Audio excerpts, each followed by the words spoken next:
तो चलिए अब हम बढ़ते हैं अपने वीडियो के आखिरी हिस्से में, जहां हम आपके लिए लाते हैं वे मॉडल क्वेश्चंस जिनसे आपकी होती है खूब सारी प्रैक्टिस और पहले का पढ़ा हुआ एक बार फिर से रिवीजन हो चुका होता है। वैसे मुझे पता है वीडियो ऑलरेडी काफ़ी लंबी हो गई है, लेकिन यह पार्ट भी इम्पॉर्टेंट है, इसलिए इसे रखना ज़रूरी है। आप चाहें तो यहाँ तक ब्रेक लेकर बाद में फिर से देख सकते हैं। कोशिश रहेगी कि अगली बार वीडियोस को सेगमेंट वाइज बांटा जाए, ताकि वीडियो लंबी होने पर भी उसे एक ही बार ख़त्म करने वाला प्रेशर न रहे। आप भी अपने सुझाव कमेंट सेक्शन में दें, ताकि आपकी सहूलियतों का ध्यान रखा जा सके। और यदि आप यहाँ तक पहुँच चुके हैं और आपको लगता है कि आप इस वीडियो से कुछ नया सीख पाए हैं, तो हिट दैट सब्सक्राइब बटन। प्रश्नों की श्रृंखला शुरू करते हैं। प्रश्न नंबर 1, सूरदास किस भाषा के कवि हैं? Number A Maithili, number B Awadhi, number C Braj, number D Hindi.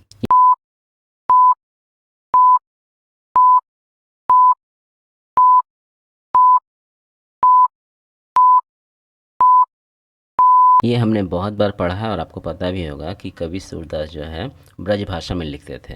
कवि तुलसीदास जो है वो अवधी भाषा में लिखा करते थे। इसे याद रखिएगा, इन दोनों में यही एक बहुत बड़ा डिफरेंस है। सूरदास की कविताओं का विषय क्या है? प्रश्न नंबर 2, ऑप्शन ए बाल लीला, नंबर बी रास लीला, नंबर सी ए और बी दोनों, नंबर डी श्रृंगार। उत्तर है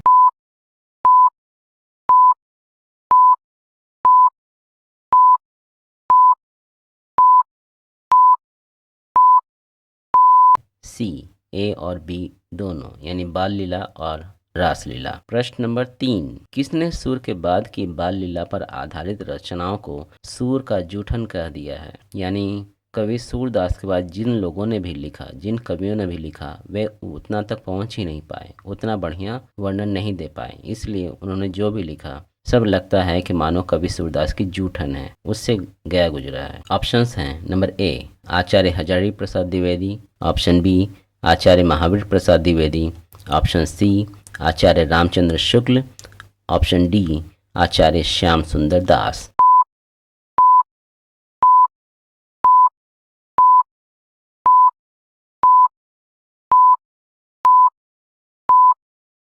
उत्तर है आचार्य रामचंद्र शुक्ल। प्रश्न 4, सूरदास के पिताजी क्या थे? ऑप्शन ए गायक, ऑप्शन बी नर्तक, ऑप्शन सी कीर्तनकार, ऑप्शन डी चित्रकार।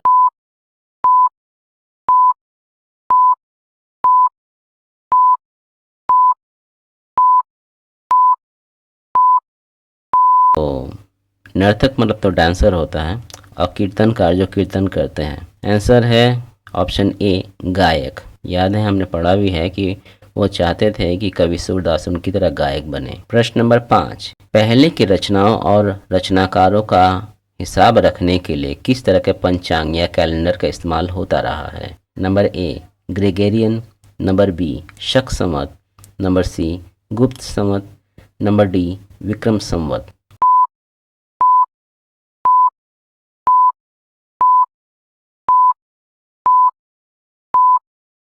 उत्तर है विक्रम संवत। विक्रम संवत सबसे ज़्यादा इस्तेमाल हुआ है, क्योंकि शक संवत जो अभी सरकारी नियमानुसार इस्तेमाल किया जाता है, लेकिन पहले विक्रम संवत इस्तेमाल होता था। प्रश्न नंबर 6, प्राचीन काल में लिखने के लिए डैश, यहाँ आप जगह को भरेंगे, का इस्तेमाल होता था। ऑप्शन है ए कलम, ऑप्शन बी भोजपत्र, ऑप्शन सी मोरपंख, ऑप्शन डी इनमें से कोई नहीं।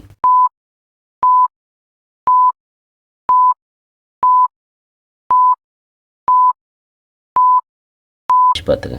भोजपत्र कहने पर भी हमने पढ़ा है कि भोजपत्र जो है दरअसल उसकी छाल से बनता था, पत्ते इस्तेमाल में नहीं आते थे, छाल को निकाल करके उस पर लिखा जाता था कागज की तरह। प्रश्न नंबर 7, वंशावली या वंशावृक्ष किसे कहते हैं? वंश वृक्ष किसे कहते हैं?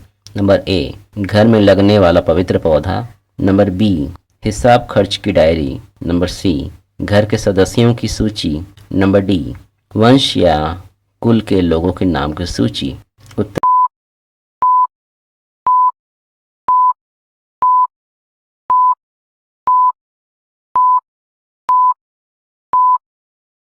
है वंश या कुल के लोगों की सूची, या वंश या कुल के लोगों के नाम की सूची।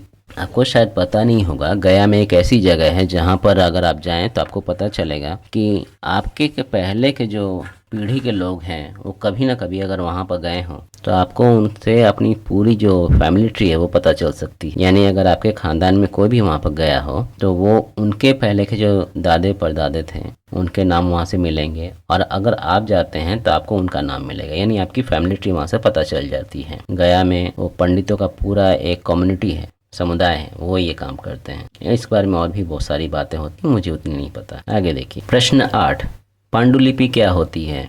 नंबर ए, पांडवों द्वारा लिखी गई किताबें या पत्रों के नमूने। नंबर बी, हाथ से लिखा गया रफ कार्य। नंबर सी, किताबों की नकल।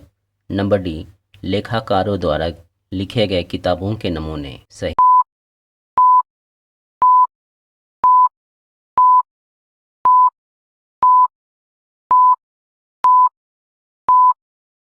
जवाब है लेखाकारों द्वारा लिखे गए किताबों के नमूने, जो वो किसी किताब को देख करके उसकी नकल उतारते थे। ठीक है, तो वो पांडुलिपि है। एक असली पांडुलिपि है, जैसे आप कुछ भी लिखते हैं पहले रफ करते हैं, स्कूल में आपको नोट्स लिखाए जाते हैं तो पहले रफ लिखते हैं, वो एक पांडुलिपि हो गई। फिर जब आप उसे दोबारा फेयर करते हैं देख देख कर, वो भी एक पांडुलिपि हुई। लेकिन ओरिजिनल कौन सी है? पहले वाली है। ऐसे ही ये भी है। प्रश्न 9, प्रक्षिप्त अंश क्या है? नंबर ए, किसी पांडुलिपि में सुधार कर लिखे गए अंश। नंबर बी, किसी पुस्तक में अलग से जोड़े गए अंश। नंबर सी, किसी पुस्तक में लिखे गए भूमिका वाले अंश। नंबर डी, किसी पुस्तक की सत्यता या प्रामाणिकता बताने वाले अंश।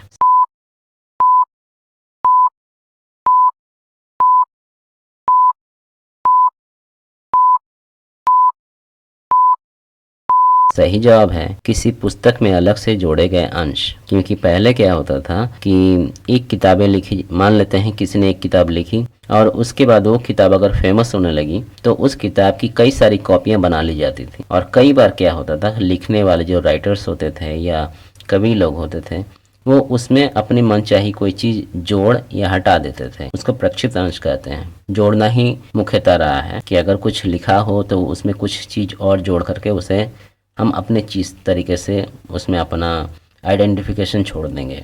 अब एक चीज़ गौर कीजिए, ऐसा अक्सर हम लोग देखते हैं, अक्सर यूट्यूब पर जब आप कोई भजन वगैरह कोई गाना वगैरह सुनेंगे तो गाना वगैरह जब ख़त्म होता है तो उसमें अचानक से किसी अलग सिंगर का गाना बजने लगता है। आप सोचेंगे ये कैसा गाना बज रहा है। दरअसल क्या होता है कि वो अपने चैनल का परिचय देने के लिए वो अपना कोई गाना उसमें डाल देते हैं, प्रमोट कर देते हैं, ताकि वो गाना सुनते सुनते जब आदमी बीच में जब वो उसका गाना सुने और अच्छा लगे तो उसके चैनल पर जाकर और भी गाने सुने। ऐसे करके प्रमोशन करने की चेष्टा की जाती है। तो प्रक्षिप्त अंश वैसे तो नहीं थे, लेकिन उनका मकसद ये होता था कि जब लिखा जाता था और प्रक्षिप्त अंश डाले जाते थे तो सच्चाई भटक जाए या लगे कि ये हमारे यहाँ का ही है, ऐसे लिखा जाता था। अगला ऑप्शन देखिए या अगला सवाल देखिए। प्रश्न नंबर 10, लेखाकार कौन होते थे?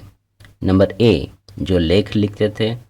नंबर बी, जो पत्र लिखते थे। नंबर सी, जो कविता लिखते थे। नंबर डी, जो केवल लिखते थे।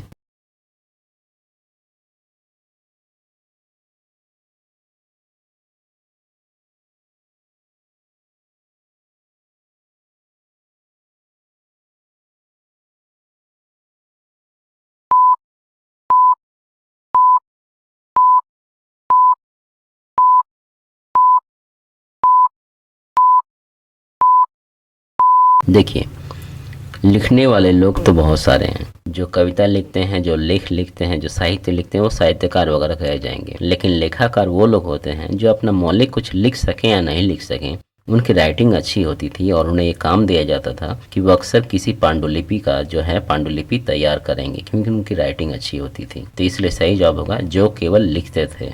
प्रश्न नंबर 11। अच्छा, यहाँ पर एक बात और बता दें, इसका मतलब ये नहीं कि जो लिखने वाले थे वो कुछ लिख नहीं सकते थे, उनमें भी टैलेंट होता था, वो भी अपना लिख सकते थे। लेकिन बहुत बार ऐसा होता है कि जब वो अपना कुछ लिखते थे, उसका जब उन्हें फिर किसी की किताब की कॉपी करनी होती थी तो लेखाकार का भूमिका ले लिए। आपको याद है एक बार कहा जाता था कि भगवान गणेश को भी वेद लिखने का काम मिला था और उन्होंने अपने हाथों चारों हाथों से वेद लिखना स्वीकार किया था। तो ऐसे ही है, उन्होंने भी लेखाकार की भूमिका ली थी। प्रश्न नंबर 11, वल्लभाचार्य के शिष्यों का वर्णन किस में मिलता है? Number A, Sursagar. Number B, Ashtachhap. Number C, 84 Vaishnav की वार्ता, नंबर डी वार्ता।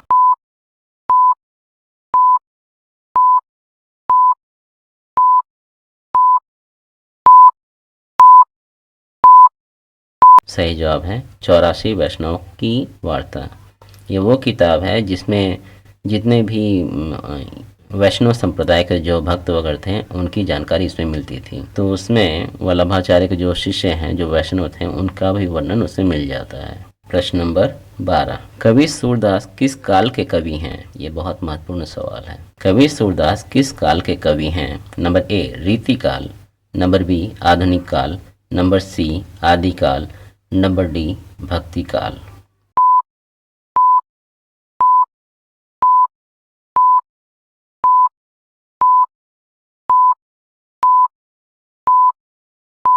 सही जवाब है भक्ति काल। भक्ति काल में ही भक्त कवि सबसे ज़्यादा हुए थे, इसलिए इसे हिंदी साहित्य का या हिंदी साहित्य का जो है इसे स्वर्ण युग कहा जाता है, क्योंकि सबसे अच्छी रचनाएं भक्ति काल में ही लिखी गई थी। प्रश्न नंबर 13, सूरदास के आराध्य कौन थे? Number A Shri Ram, number B Shri Krishna, number C Shri Hari, number D Mahadev.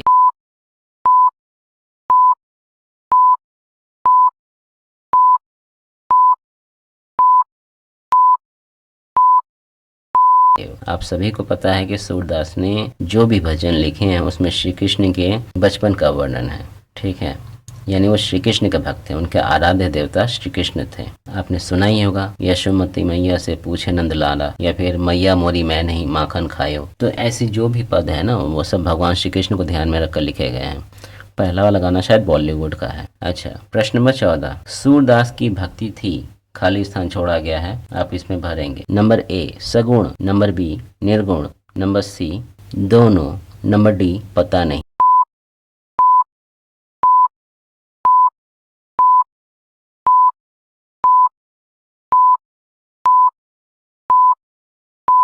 सही जवाब होगा सगुण। आपको पता है कि सगुण वो भक्ति होती है जिसमें भक्त के सामने देवता की तस्वीर या इमेज होती है, मन में भगवान की तस्वीर होती है कि मेरे भगवान ऐसे दिखते हैं, उनके उनमें ये सारे गुण होते हैं। निर्गुण में वो बात नहीं होती। निर्गुण में अपने अंदर भगवान तलाशने की कोशिश ज़रूर होती है, लेकिन आपके पास कोई आधार नहीं होता कि मेरे भगवान ऐसे दिखते होंगे। आपको आइडेंटिफाई करना पड़ता। लगातार तप और तपस्या से आध्यात्मिक मार्ग पर चल करके धीरे धीरे आप शायद कोई एक मूर्त स्वरूप देख पाए, वरना नहीं। जबकि सगुण भक्ति में ऐसा नहीं होता। सगुण भक्ति में आपके सामने ऑलरेडी एक इमेज होती है, मूर्ति होती है, आप उसी को आधार मानकर भगवान की तपस्या करते हैं, पूजा करते हैं, आराधना करते हैं। प्रश्न नंबर 15, सूरदास किस प्रकार की भक्ति करते थे? नंबर ए सख्य, नंबर बी दास्य, नंबर सी माधुर्य, नंबर डी इनमें से कोई नहीं।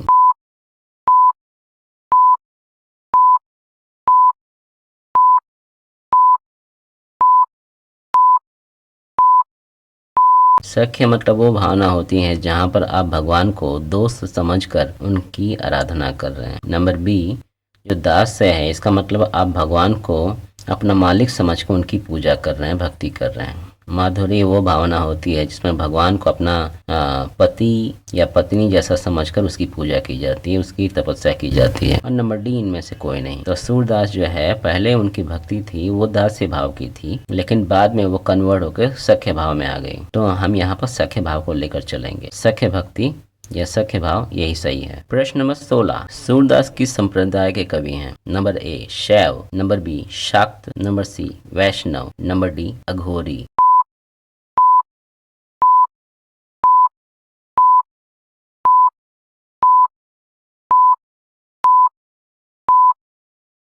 चारों ऑप्शंस को देखिए। शैव या वो लोग जो भगवान शिव की पूजा करते हैं, शाक्त वो लोग जो शक्ति का स्वरूप की पूजा करते हैं, शक्ति के स्वरूप में वो जो काली माँ, ठीक है, जगदम्बा माँ और ऐसे जितनी भी सती के स्वरूप हैं उनकी पूजा की जाती है। वैष्णव जो लोग चैतन्य महाप्रभु, भगवान श्री कृष्ण या वैष्णव संप्रदाय के होते हैं, उनको एक साथ लिया गया है। और नंबर डी अघोरी तो आप सभी जानते हैं, जो शमशान घाट में रहते हैं और जिनकी तंत्र साधना बड़ी कठोर होती है। प्रश्न 17, पुष्टि मार्ग का नायक किसे कहा जाता है? बहुत इंपॉर्टेंट सवाल है, कई बार आता है। Number A Vallabh, number B Sur, number C Tulsi, number D Vidyapati.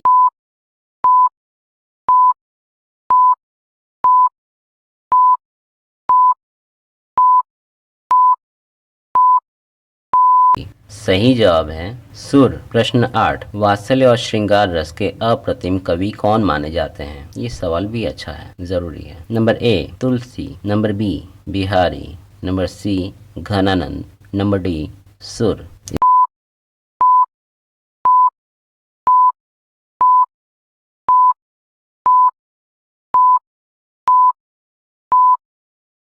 इसका जवाब है सुर, सूरदास। वात्सल्य कहा ही गया है कि उन्होंने बचपने के बारे में ऐसी ऐसी रचनाएं लिख दी हैं कि और कोई नहीं लिख पाए, और ठीक श्रृंगार रस में भी वैसा ही है। प्रश्न 19, वल्लभाचार्य ने इनमें से किसे अपनाया था? नंबर ए द्वैताद्वैत, नंबर बी अद्वैत, नंबर सी द्वैत, नंबर डी शुद्धाद्वैत।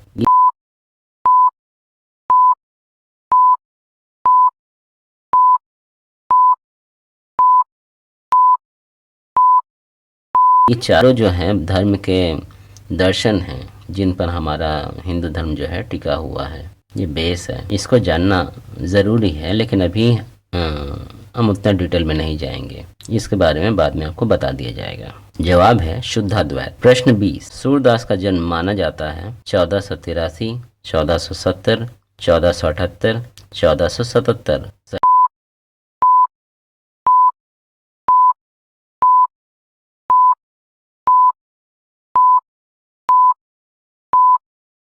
जवाब है 1478। प्रश्न 21, सूरदास थे नंबर ए गौड़ीय ब्राह्मण, नंबर बी वाघभट्ट ब्राह्मण, नंबर सी सारस्वत ब्राह्मण, नंबर डी सरयू पारीय ब्राह्मण।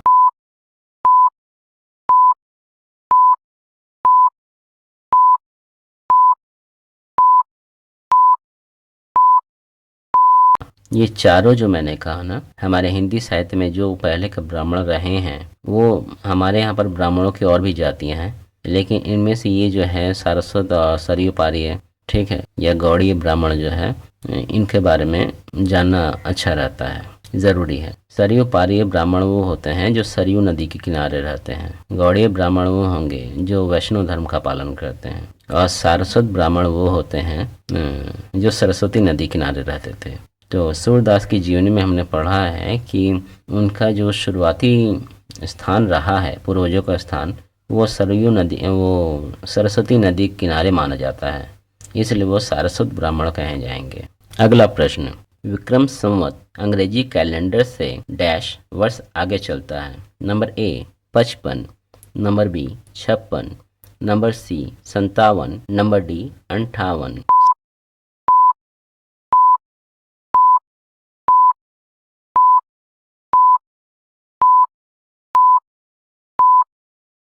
सही जवाब है 57। प्रश्न नंबर 23, विक्रम संवत अंग्रेजी कैलेंडर से डैश वर्ष पीछे चलता है? Number A 75, number B 77, number C 78, number D 80।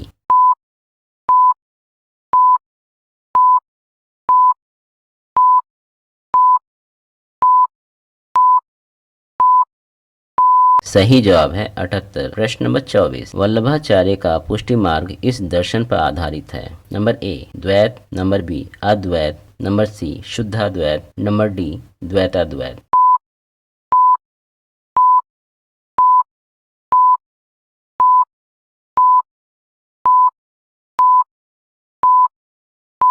जवाब है शुद्धाद्वैत। आप इस चीज़ को लेकर परेशान मत होइए, द्वैत अद्वैत शुद्धाद्वैत या द्वैताद्वैत, ये जो है दरअसल धर्म के दर्शन है। मैंने पहले ही कहा, जब हम इसको बताएंगे तो आपको सब समझ में आ जाएगा। अभी हम बस इसलिए नहीं बता रहे क्योंकि वीडियो लंबी हो जाएगी, दर्शन का मामला है। प्रश्न 25, उर्नकता ग्राम कहाँ पड़ता है? Options, number A Haryana, number B Delhi, number C Agra, number D Gokul.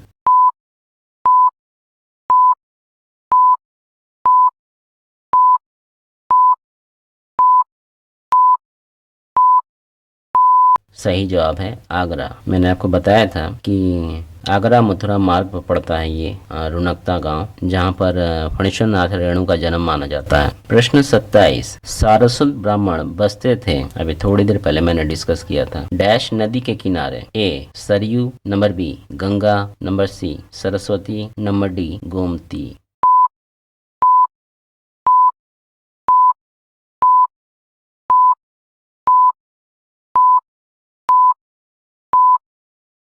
Answer आप लोग को ऑलरेडी पता है, सारस्वत ब्राह्मण जो थे सरस्वती नदी किनारे बसते थे। प्रश्न, सूरदास इनमें से किस घाट पर रहे थे?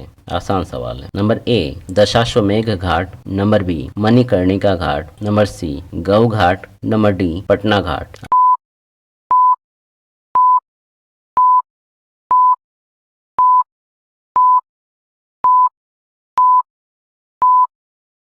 आप सभी को पता चल गया होगा कि आंसर सी गौ घाट है। यहीं पर वो अपने पिताजी के साथ काम किया करते थे। प्रश्न, सूर को सख्य भाव से भक्ति करने का परामर्श किसने दिया? Number A Ramdas, number B Tulsidas, number C Vallabhacharya, number D Madhvacharya.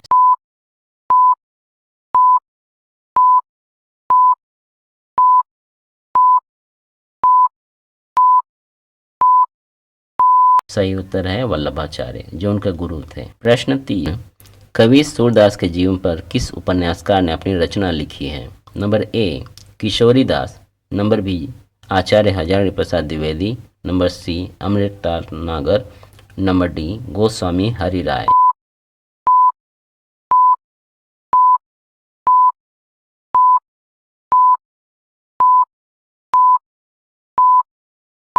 सही जवाब अमृतलाल नागर ने कवि सूरदास के ऊपर जीवनी पर एक उपन्यास लिखा था जिसका नाम है खंजन नयन। इसी में उन्होंने इस बात का रेफरेंस दिया है कि कवि सूरदास जो है वास्तव में अंधे नहीं थे, वो शायद बाद में अंधे हुए, क्योंकि उनको एक वार्ता का एग्जाम्पल मिला था, मतलब वार्ता का उनका एक रेफरेंस मिला था, जिसमें उन्होंने ये पढ़ा था कि कवि सूरदास जो हैं किसी मल्लाहीन स्त्री के प्यार में पड़कर अपमानित हुए थे। इस पर सवाल अभी आएगा और इसीलिए उन्होंने शायद अपनी आंखें फोड़ ली हो। ये जस्ट एक थ्योरी है, हो भी सकता है नहीं भी हो सकता है। प्रश्न, कवि सूरदास जीवन पर्यंत किस मंदिर में कीर्तन करते रहे? नंबर ए राधा माधव के मंदिर, नंबर बी बरसाने वाले राधा मंदिर, number C Gau Ghat, number D Shrinath ji के मंदिर।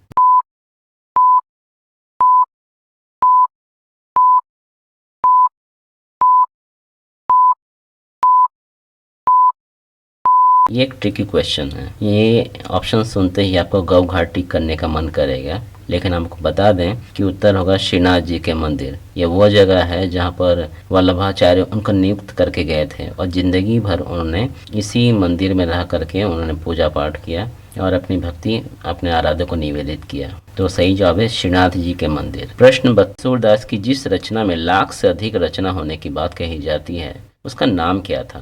नंबर ए भ्रमर गीत सार, नंबर बी अनंत सुर पदावली, नंबर सी साहित्य लहरी, नंबर डी सुर सारावली।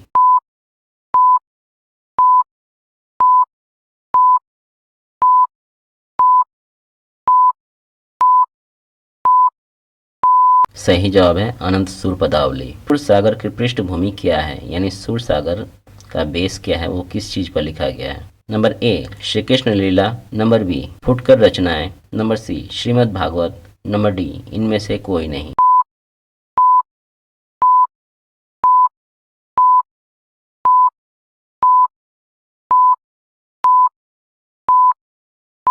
श्री कृष्ण लीला मतलब भगवान श्री कृष्ण का बचपन का वर्णन है, तरह तरह की उनमें भगवान श्री कृष्ण की चेष्टाओं का वर्णन है। फुटकर रचनाएं वे हैं जो सबका एक व्यक्ति के बारे में या एक देवता के बारे में नहीं है, किसी एक विषय के बारे में नहीं है, अलग अलग विषयों पर एक एक पद लिखे गए हों।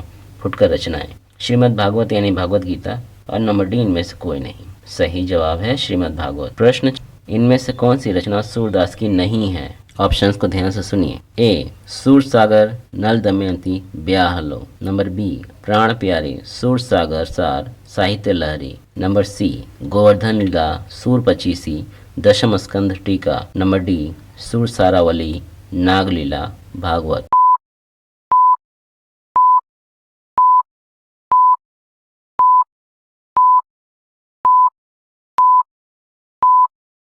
तो आप पाएंगे ए, बी और डी में जितनी भी रचनाएं हैं उसमें सूरदास की एक एक रचना ऑलरेडी है, यानी तीनों ऑप्शन गलत होते हैं। सी ऑप्शन में देखिए गोवर्धन लीला, सूर पचीसी और दसम स्कंद टीका जो है, ये तीनों ही रचनाएं सूरदास की नहीं है, तो सही जवाब यही है। प्रश्न 35, साहित्य लहरी का रचना काल क्या है? Option A 1605, option B 1607, option C 1609, option D 1611।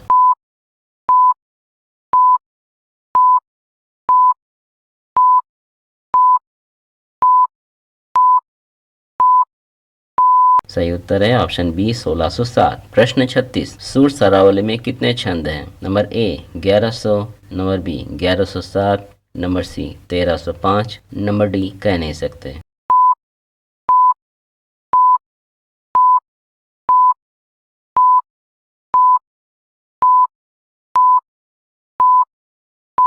सही जवाब है ऑप्शन बी 1107। प्रश्न 37, सूर का कौन सा ग्रंथ वृहद होली के नाम से परिचित है? ऑप्शन ए सूर सागर, ऑप्शन बी साहित्य लहरी, ऑप्शन सी सूर सारावली, ऑप्शन डी इनमें से कोई नहीं।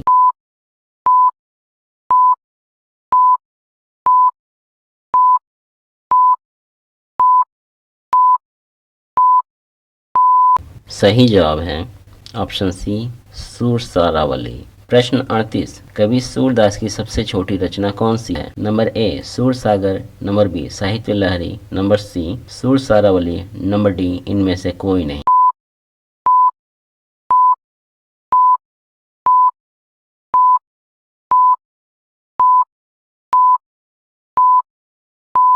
सही जवाब है नंबर सी सूर सारावली। प्रश्न 38, कवि सूरदास की सबसे छोटी रचना कौन सी है? नंबर ए सूर सागर, नंबर बी साहित्य लहरी, नंबर सी सूर सारावली, नंबर डी इनमें से कोई नहीं।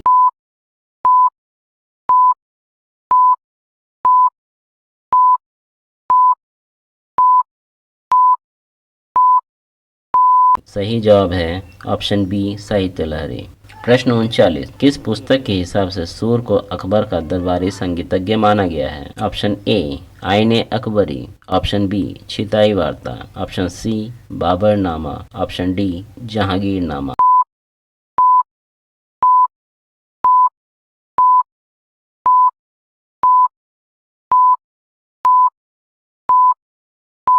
सही जवाब है आईने अकबरी। प्रश्न नंबर 40, साहित्य लहरी में डैश पद हैं, आपको संख्या भरनी है। Number A 101, number B 118, number C 145, number D 103।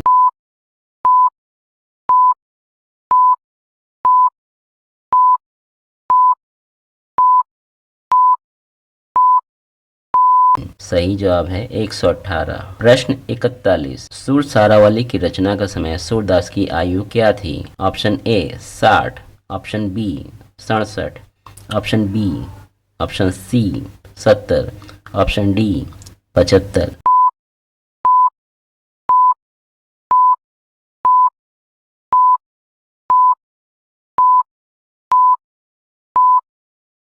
सही जवाब है ऑप्शन बी 67। प्रश्न 42, सूरदास वात्सल्य रस के सम्राट माने जाते हैं। वात्सल्य का अर्थ होता है नंबर ए बच्चों के प्रति घृणा, नंबर बी बच्चों के प्रति प्रेम, नंबर सी बच्चों के प्रति भय, नंबर डी बच्चों के लिए आश्चर्य की भावना।